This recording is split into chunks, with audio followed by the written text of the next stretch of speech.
Yo, what's up everyone? I'm gonna keep this intro really short and sweet because we do have a lot to cover for the Season 2 update, at least what's released so far for Warzone 2 Battle Royale. So let's just get straight into it. All right, so the path to Season 2 community update.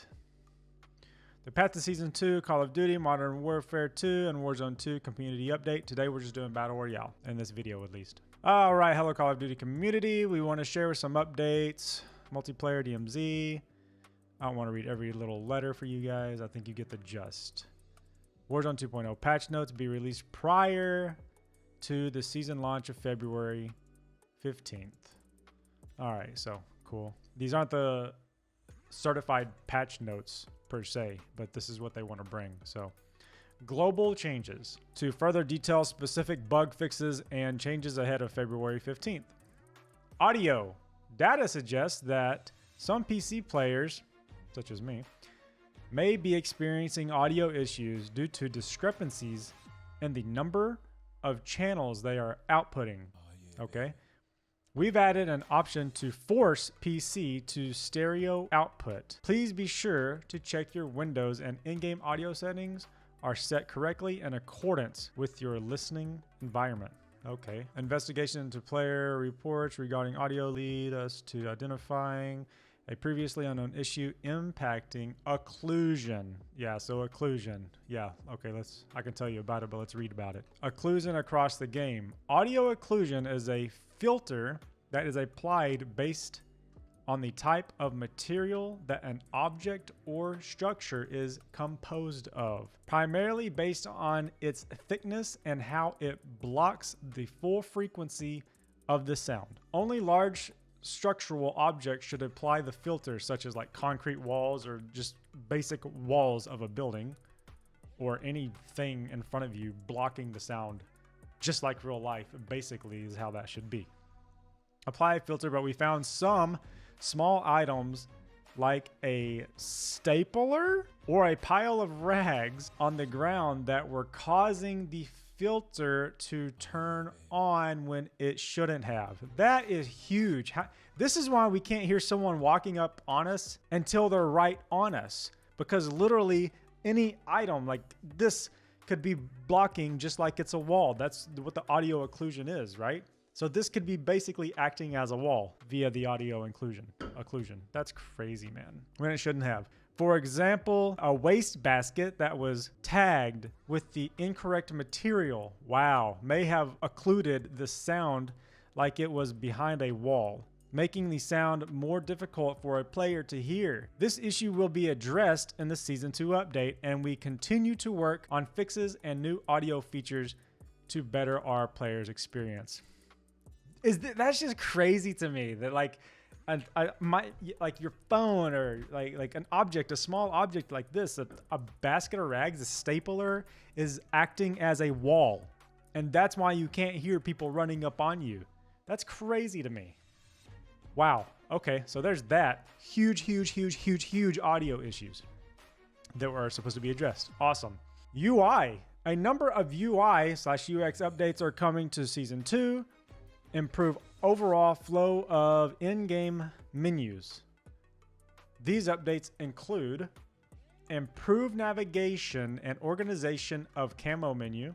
Cool, wasn't that bad, but okay, it could be improved. More polished social tab, that's good, including improved channel swapping and player muting. Cool, that's good. New My Bundles screen. Okay. My Bundles, interesting. We'll check that out. Cool. Don't mean much to me. Quick equip items from Battle Pass, My Bundles, and Store. Okay. Reticle previews in Store and Gunsmith. Okay, that's good. I was wondering where that was. Improved clarity of attachment blocking logic in Gunsmith. Good. And many more bug fixes. Good. Not that huge of a deal to me, but whatever. We've also recently introduced a fix that restored instant speed of recent players in menu. Status refresh of friends. Okay. Further details on this, changes more will appear in Season 2 patch notes. Cool. Experience. Improved after action report with audio. Don't know what that means. If anyone can comment and tell me what that means, I would appreciate it. Play again feature in Battle Royale. Thank you. Raven Software, Activision, whoever is in charge of that. I am so tired of having to back out of the game and go back into the game, and which takes like 20 seconds, it feels like, for it to even let you back out. Maybe I'm exaggerating, but this is huge. Like this, it's small, but it's huge. Do you agree? I agree with me. Good, thank you. So that's fantastic. So you can just hit play again. That is huge. It's crazy that I'm excited about this when it should have been there from day one, but I am excited. So hey, we'll take it. Bug fixes for instances between challengers, battle pass, weapon progression. Good. Not sure what the challengers is unless they mean skill-based matchmaking, where I shoot someone in the head with a full clip and then they turn around and look at me and I'm dead. So I hope that's what they mean by challengers. Anyways, weapon balance. Oh, are snipers coming back as one-shot headshots? That would be absolutely fantastic. Weapon balance is something we are always analyzing, and we'll be balancing weapons for Season 2, just like any other season or mid-season update. Details on weapon balancing can be found in the upcoming Season 2 launch patch notes. We're excited to discuss some changes to Armor Below that will make for more consistent engagement in Warzone 2.0. Man, bring one-shot snipers back. I can't say it enough. The Gulag. Okay, so 1v1 Gulag will return. Fantastic. Thank you very much. With the launch of Season 2. With this change, players will see the return of the original Warzone overtime mechanic. The domination style flag control point in place of the Jeller. Great. That's fantastic, because I tell you, I can't stand fighting another player and then seeing the Jeller coming at me on one side and the other player coming at me on the other. That's not balance. Oops. That's not balance at all. So I am actually thrilled. That's fantastic. Thank you very much. 1v1 Gulag, 1v1 combat, but let's see. Policy of the Jeller. In order to bring these change online sooner, we have edited the existing Season 1 Gulag from better 1v1 combat, but are actively working on dedicated 1v1 map for future seasons. Be interesting to see what that's like. We've also made some logistical changes to the Gulag experience. Cool. Ground loot has been revisited, as well as the loadouts that players will spawn in with. Okay. We've updated the pool to include assault rifles. Fantastic. I'm sick of just having a pistol and a shotgun. Submachine guns and light machine guns as primary weapons as the circles progress. Shotguns have been removed from the rotation, while handguns will remain available as secondary weapons. I'm okay with that. Got nothing to say. That's fantastic. Good. For those leaving the arena victorious, the Gulag will grant a larger cash reward to players. Cool. So you can regain and get your boys back. Or your girls. This change to cash will allow for redeploying players to get back on their feet a bit faster, just like I said. Alongside increased victory cash rewards maintained in the previous section, the Gulag will now spawn cash. Ooh, that's cool. That's actually really cool. People will have to go and get the cash to encourage and reward players willing to prowl the arena. So no one's going to be camping in the Gulag. That's what that means. It gives you an incentive to go get some money. So if you do get out of the Gulag, you can buy your teammates back. That's kind of like having the plate vest on the Gulag floor. That also encourages you to go around looking for that vest, because you can have that vest when you get out of the Gulag, if you get out of the Gulag. So that's cool. Cash economy. In addition to the cash changes to the Gulag outlined above, we are balancing the Battle Royale economy with a slight reduction to cash rewards for completing contracts. Wait. Balancing Battle Royale experience with a slight reduction to cash rewards for completing contracts. I guess contracts are going to reward you less money. Have I got that right, or have I got that wrong? Interesting. Okay. Additionally, we are increasing the lowest value of cash piles from ground loot to 800. So that's good because it used to be like $100. And from cash registers to 500. Okay, previously 100 minimum. So that's good. That's a buff in the cash. In addition to this, cash can be acquired via ground loot, containers, and white stronghold supply boxes throughout Al Mazrah, but can no longer be found in basic legendary supply boxes. So you cannot get cash out of supply boxes. Basic and legendary supply boxes, you will not get cash from. That's kind of a bummer, but okay. We'll see how that goes. This redistribution should make for quicker, more consistent gameplay in the pursuit of resources. Okay, so it makes you move around the map a lot more. You can't be as campy. Loot and inventory. As announced last week, we're shifting away from loot Windows menus. Okay. To floating loot that will now drop out of all containers in the world, similar to loot from supply boxes. So everything's gonna just like go out and float around, I guess. This change is intended to improve the pace of the gameplay by minimizing time spent navigating the UI and getting players back in the action faster. Makes sense. Because, I mean, you don't want to be sitting there stuck in the bag and then Timmy comes over and starts shooting you while you're stuck in the bag. I've had that happen many times. That being said, I didn't mind the backpack system so much. Like, I kind of got used to it. But to revert back to the original looting system, I think is better overall. We were excited to see the new backpack system give players the agency to customize their inventory for a desired playstyle or role within a squad. And our continued effort to balance engagements, medium/large backpacks will no longer be available, and eliminated players will drop loot onto the ground rather than loot-filled backpacks. So we're reverting to Warzone 1. Okay, that's fine. Every player will have the same backpack throughout the entire game, which will subsequently reduce the impact of stacking medical supplies. So like those people are having like 50 freaking self-revives, surviving in the gas for however long. It's cool to watch, but it's not fair. So yeah, I agree with that. Every player will have the same backpack throughout the entire game, which will subsequently reduce the impact of stacking medical supplies. So very good. Equipment and kill streaks. So yeah, also you can't have 1,000 self-revives, you can't have 1,000 cluster strikes, precision airstrikes, all that jazz is gone now. We will continue to look for feedback and provide updates that streamline the looting experience for everyone. Fantastic. Loadouts. Here we go with the loadouts. Loadouts have always been a core part of Warzone's Battle Royale and something we pay close attention to. Good thing they're paying attention. The changes players have seen with the launch of Warzone 2.0 and since then have ultimately been in pursuit of the most fulfilling experience for the individual and the team, all while keeping things challenging. As such, we're making further changes to how players acquire part of the entirety of their loadouts. Okay.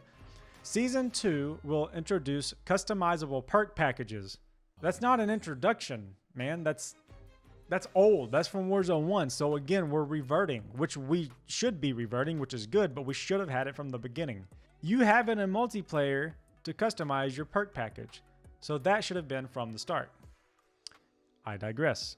This feature will launch with a slightly reduced pool of available perks, which we may slowly reintroduce over time.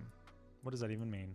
We want to navigate this particular feature as carefully as possible, ensuring that all available perks provided ample utility and remain viable/balanced options. Okay, fair enough. See how that works out. Primary weapons will continue to be available at buy stations. That's great. This is one thing I actually love about Warzone 2. To be able to buy your weapons is great. I freaking love it. So awesome. Because I was scared if they make changes to the loadout that they're going to take that away. So I'm actually very happy about that. But now, there's a but. At more affordable price, even cheaper? It's going to be even cheaper now. I was super happy with $2,500 for a primary weapon, but now it's even cheaper? Well, but it has to be cheaper, doesn't it? Because they just said that they're removing cash from a lot of the boxes.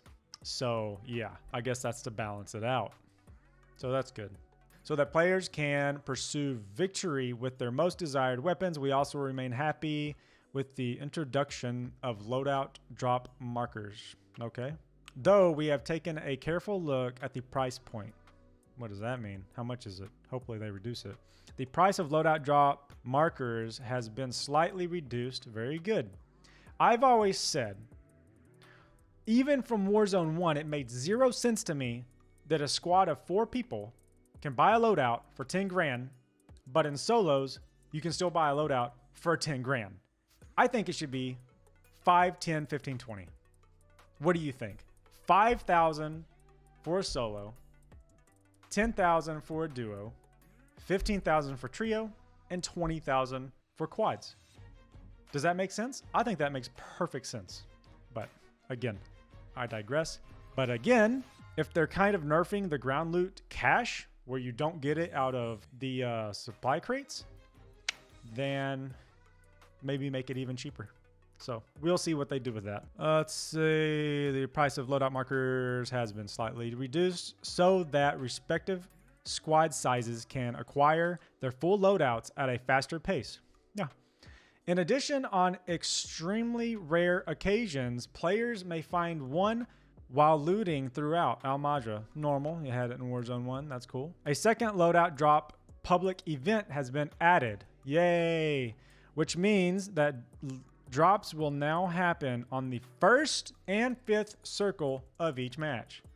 So I guess we're also reverting back to Warzone 1 in that sense, where in Caldera, it was kind of cool because the loadout dropped, yeah, within the first minute almost. You could float. You could basically float and drop on your loadout when it drops. You guys don't do that. Don't take that gold nugget, okay?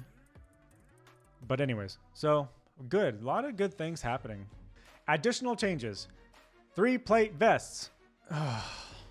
So, okay, let's read this, but I have a feeling where this is going. We're continuously evaluating the pace of combat engagements and have decided to make a change. All players will now start with a 3-plate vest. Varying in size of vests will no longer exist in Battle Royale loot. This standardization will bring a more reliable feel to each engagement from the get-go. We'll continue to look at data about optimizing downtime and improving the ability to recover from a prior engagement. Okay, so I have mixed feelings about this 3-plate versus 2-plate thing. And this is because I'm looking at it from a sniper standpoint. So we can only one-shot snipe someone and down them if they have 2 plates. And that made me okay with sniping because at least I knew there was a chance to down a player with a sniper if I shoot them in the head. Now, that's not the case because if you shoot them in the head, you're going to crack them. By that time, they've already gotten away or replating back up. So it's almost making sniping obsolete. And with this change, it's making snipers more and more less viable. I'm sorry, I know a lot of people will disagree, but if you get sniped in the head, that should be a down. It should be. Tell me what you think in the comments. I'm open for debate, but just saying, sniped in the head should be a down instantly. No ifs, ands, or buts.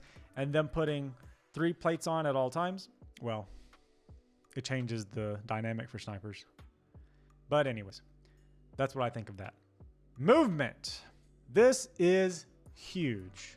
Let's see how huge. We have made an important tweak to movement that should yield better outcomes for players in combat. Starting with Season 2, players will be able to bust through doors while plating the way they would if they were sprinting. So that's a little vague. Does that mean we can run and plate?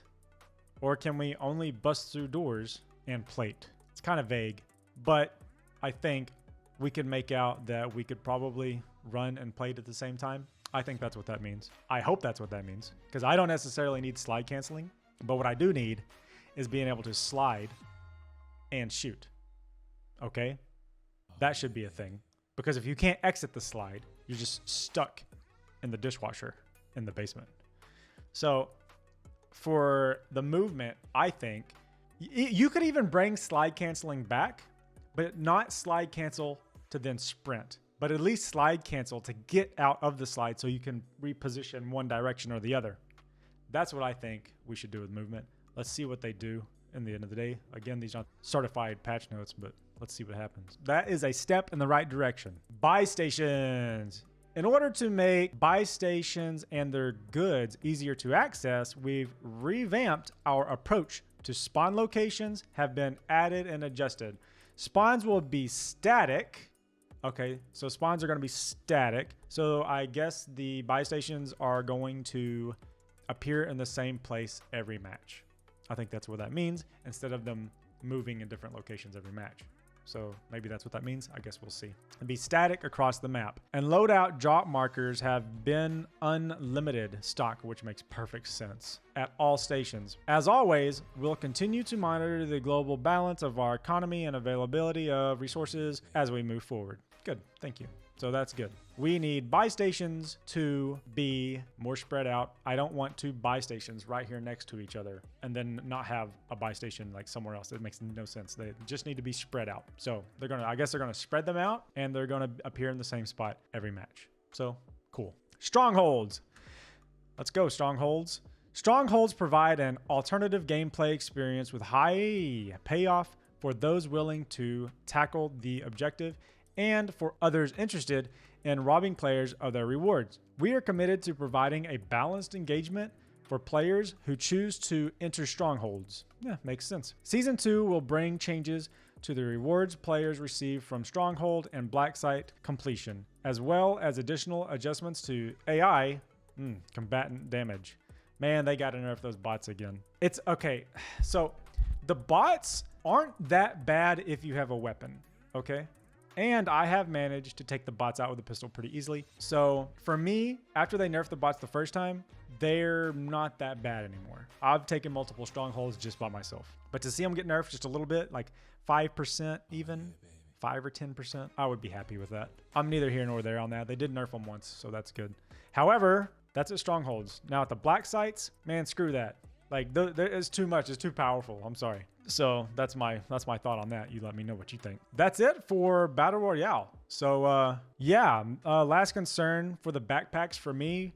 One thing I hope they don't change is the extra gun slot. One of my main incentives to go to a Stronghold was so that, one, you get your loadout, obviously, you get money too. But the biggest thing for me to go to a Stronghold that I couldn't get anywhere else, unless I was lucky, was the big backpack, which allows me to store a third gun, which is awesome because I like to run with my sniper / marksman rifle and an AR, but then I could also buy my SMG and put it in my bag and quickly swap that SMG for my sniper, or vice versa, with if I'm entering a building for close combat, or if I'm going to be running across the freaking Sahara open middle of nowhere, I can swap out and get my sniper. That is huge to me. I love that. I hope they keep that. I hope when they take the backpacks away, they don't take that away, because I really, really like that. And it's not even just about buying my weapon. If I have my sniper and my AR, and I need a second close range weapon for the in circle or for when I'm going into a house, I really like to be able to just quickly swap that weapon. That mechanic for me is freaking awesome. I really hope they don't get rid of it. Questions, concerns, people? That's going to be it for this, for Battle Royale. Put stuff in the comments. Let me know what you think. Also, we're going to be doing a podcast, so that's to come. But anyways, guys, until next time, peace out.